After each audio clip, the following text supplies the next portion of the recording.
Been a mechanic for the Syndicate program since 2006, I believe. We're definitely a family.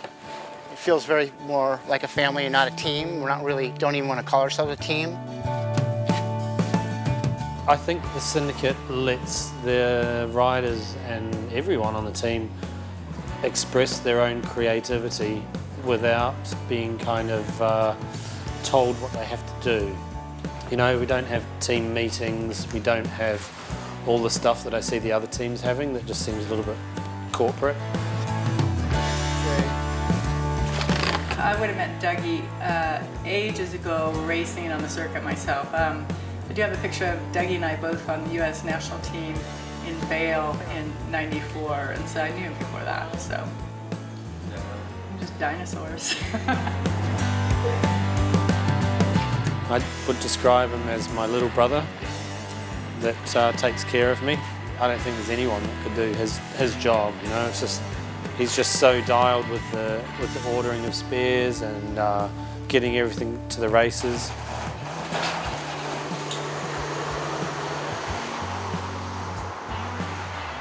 Is that all right, Dougie? Yeah. Yeah.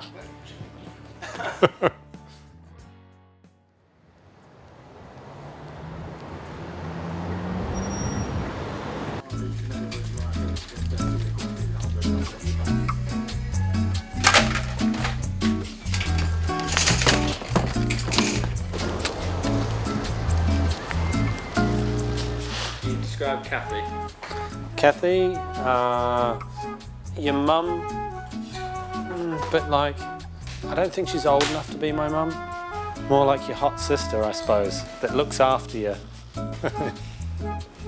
And she does a really good job looking after the team as well. You know, just the food that she does, and I don't think people realise how much she actually does. I don't think I realise how much she actually does. Yeah, so basically when I get on site, it's first like getting provisions. And so, you know, I'll usually just like a big shopping cart full of water, then I'll go a big shopping cart full of food, and one shopping cart will probably have maybe 2 days worth of food, like if that is overflowing. But yeah, it's all about landing and stocking the kitchen. And then it's like everywhere we go, it's just like setting up households. Marshy's, he's pretty witty. He's a kiwi. The nutty professor, brilliant genius, a little disheveled and messy and unorganized, but precisely anally focused.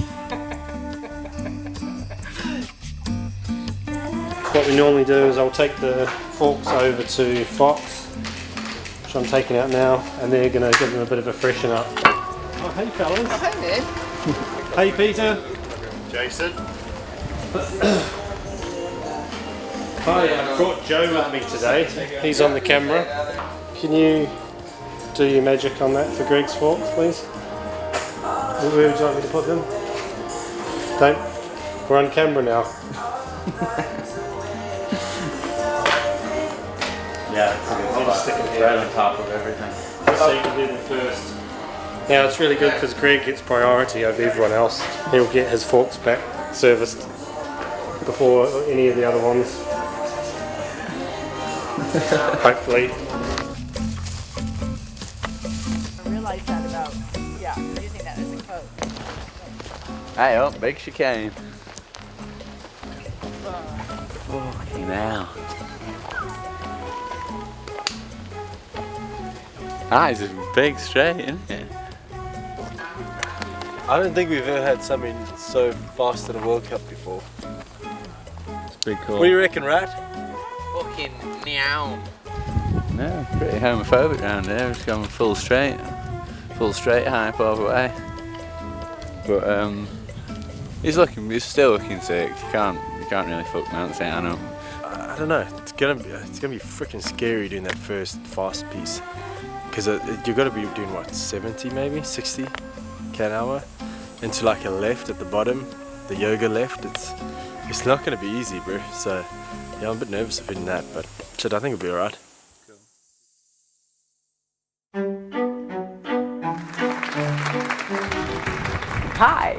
I'm Kathy Sessler here at Mont-Sainte-Anne. Tonight we're cooking with Cliff. Maybe a little drinking too. Tonight we're going to recreate the carbonara. You might have seen the boys trying to survive last year and create it on their own. And we're going to try and square that away tonight. Very, very simple. Dry spaghetti, 4 eggs, some cheese, and in this case we don't have pancetta, so we have some Canadian whiskey bacon, not the maple kind.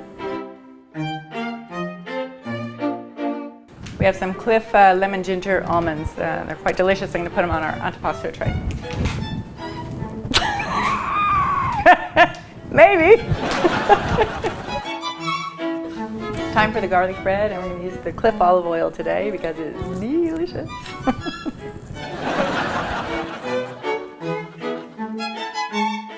Now I'm going to put the bread in the oven. And I've got my ingredients right here, waiting for that to heat up. And then this pan's getting hot. I'm going to start cooking my bacon. I'm going to add some mushrooms and tomatoes. Give the sauteed spinach a little extra flavor. Now I'd like to introduce my next guest, Mr. Min. Come on down. And here he is, folks, all the way from South Africa, Mr. Min. Your friend Ken.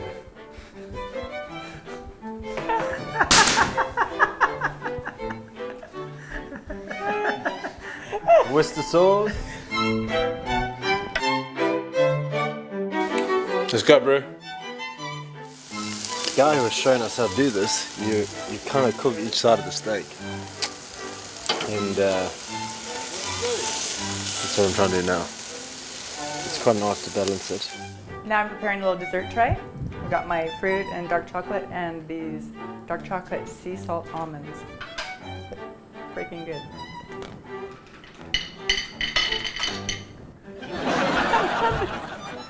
We're gonna open that wine soon.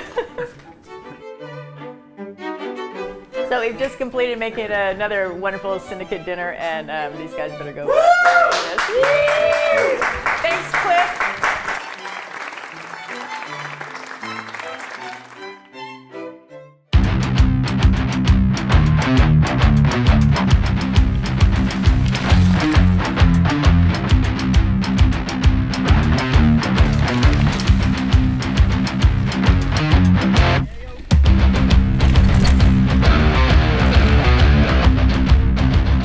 How are we?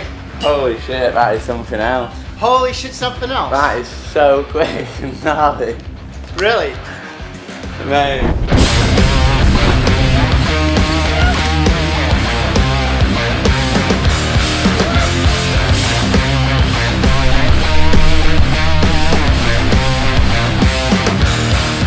Loving the big bag. Bit, quite noticeable difference. Like 8mm bigger out front, 5 out back. So like on the high speed shit, it's feeling so planted.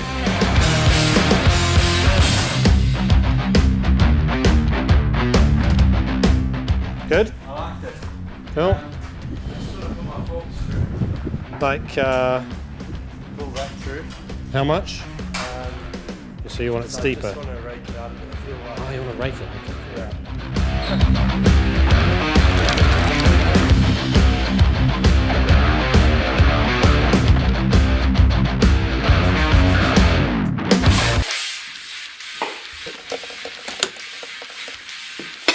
Each night, I'll have a little more time than I will in the morning.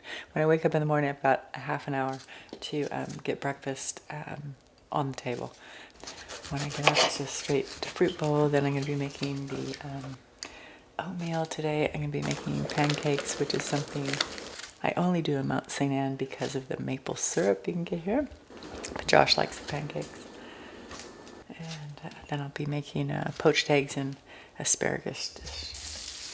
So, fruit bowl done. Now, 1 minute to go. The mechanics should be up here. Well, that was a Josh.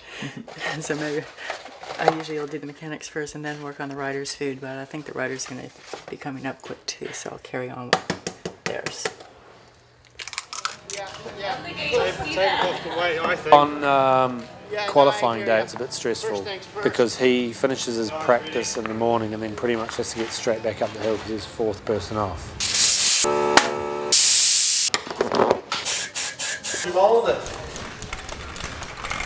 What's your strategy today, Josh?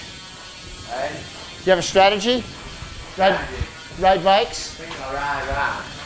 Ride that down the track? Fast as I can. That's a good strategy. You have a strategy. I do. Make that go down the track as fast as you can.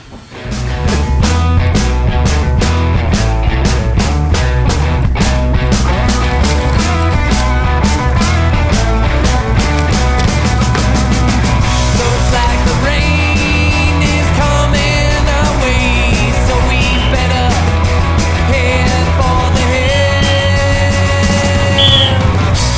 I've been drinking. But there is a time clock that everyone kind of needs to adhere to. So I have like a time sheet. Yeah, so you'll be ready to leave here in 5 minutes, 7 minutes.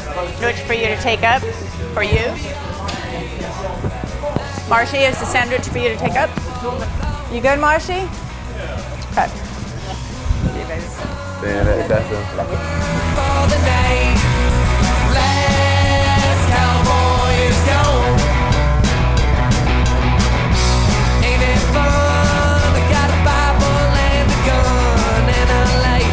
They don't care. That big flat outlet, just mid-turn, just walloped to square edge, and it like tore the sidewall of my tyre out.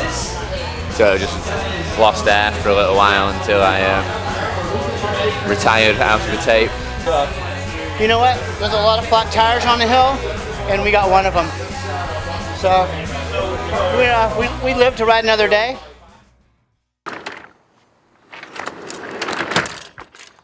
So we'll just go up fork pressure, just do fork pressure tyres for the first run. That's what we've had to make it at 156 because of the buzzworks on to have enough fork hanging out. Fork pressure. I think first run's going to be shit anyway. You just like so first run. Well, it might be a good way to get a feel if it's going to work or not. Yeah. So that's why it might be best to go through, and we could pull the fork through a little bit. Joe, winning is really funny because it's not everything. I have honestly there's been many times where I've had more satisfaction over a performance that didn't result in a win than sometimes the wins. So, I mean, of course, winning never gets old because, that's what they pay us for, is to go out and, get good results. So winning is fantastic. But sometimes there's a hollow feel to certain kinds of wins. I don't know, not one comes to mind, but it'd just be like, I don't know, if everyone crashes out and then, yeah, you're the winner. But to watch the mental fortitude and athletes perform at that level, that's really cool and sometimes better than a win. Well, I'm the go-go. That's Grandma in Zulu. Mr. Min's go-go. Juice. Espresso. All right, going up. It's you might as well be on the moon because a lot of times we don't even hear what's going on. We do have radios, but a lot of times radio contact is in and out.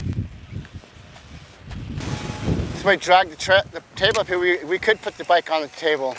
One way to fall. Yeah, it would be for with sure. the wind. Yeah, and we like to keep the radios turned off anyway. We don't want the riders to listen to what's going on, any chatter on the radios. So 1 minute to warm up. Warming up. About that time, and I put you up a little bit more up there. I was on the trainer. It's pretty good. Yeah. I like it. Nice view. You didn't fall off. No, I didn't.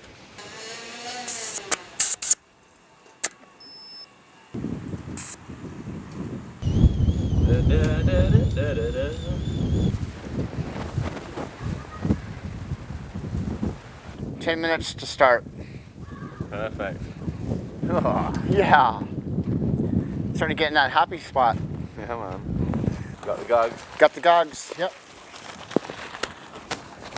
Happy? Yeah, man. Cool. Yeah. I'm totally happier. Right, Dougie. This is it, huh? See you soon. Want a drink or anything? I'm good. You ready to go? Come on. Okay. See you down Have a good there. ride.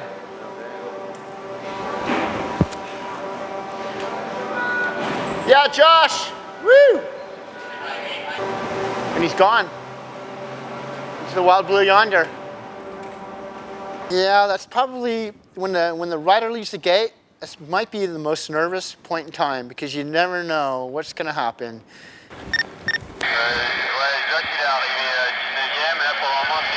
I tell you what, that's the longest time it takes all day long is waiting for the rider to get down to the bottom and hopefully he arrives safely. He's arrived at the bottom 19. 19. Yeah. Okay, merci. Your rider's putting a lot of trust in the fact that you've put the bike together properly. And so you've got to not look nervous or not seem nervous because that kind of, you might put the rider off. It's like, why are you nervous about my bike? It's like, yeah.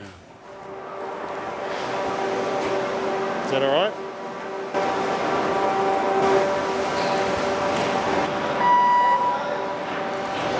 Yep. Off. With Marshy's understanding of what he's doing, he gets his message across, and Greg also is very meticulous and incremental in his approach and trying new things, and he and Marshy work incredibly well like that. So Greg's very lucky to have Marshy and vice versa. So.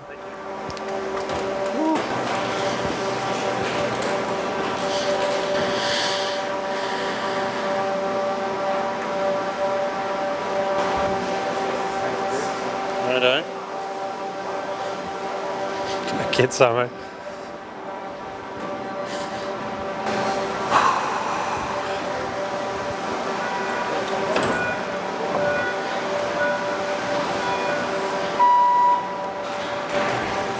Good luck, eh? Definitely carried more speed through that start straight. He looked really good, actually. I wonder what's happening, and I want to look at my phone, but I don't want to look as well because I don't want to jinx it. So, nervous. So Greg's gone third.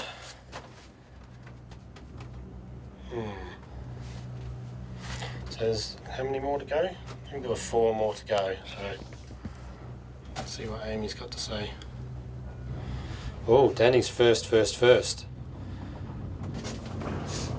As Mrs. Marsh calls him, the ginger hottie. He's 5th at the first split. Oof. So I want to show that guy how to use his brakes.